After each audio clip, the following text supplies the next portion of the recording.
Je suis Fabienne Pouplier-Froger, j'ai en charge de la direction juridique de la compagnie.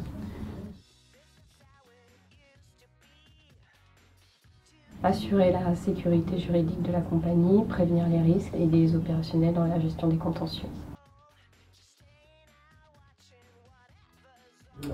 Pour son intérêt intellectuel, parce que c'est un métier qui est vivant, même si on a l'impression que le droit n'est pas quelque chose de vivant, il change toujours et c'est très intéressant.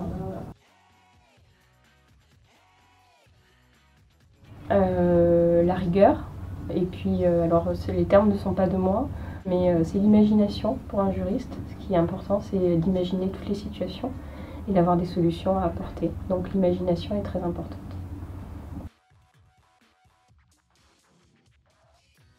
XL, c'est une compagnie qui est extrêmement attachante, qui est très réactive et qui bouge beaucoup. Elle a un côté très sympa aussi par son aspect de voyage touristique et forcément elle se distingue des autres par ces côtés-là.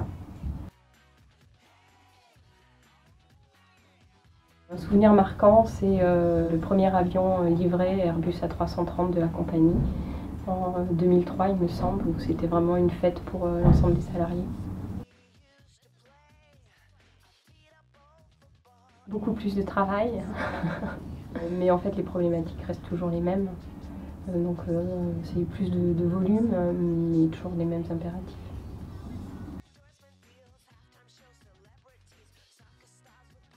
Non, j'ai envie de dire le droit est asexué, donc c'est ni un avantage ni un inconvénient. Ça reste quand même un monde d'hommes, c'est pas non plus une mauvaise chose qu'être une femme en face d'hommes. Ça change les rapports, c'est peut-être moins conflictuel.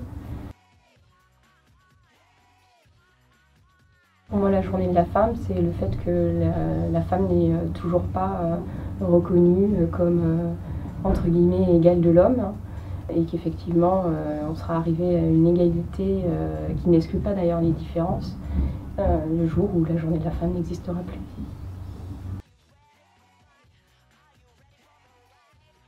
Je pense que l'égalité des femmes passe par les nouvelles générations et les enseignements qu'on peut donner à nos filles et surtout à nos garçons, parce que c'est en influence sur nos garçons qu'on change sur les mentalités et qu'on fait avancer la société.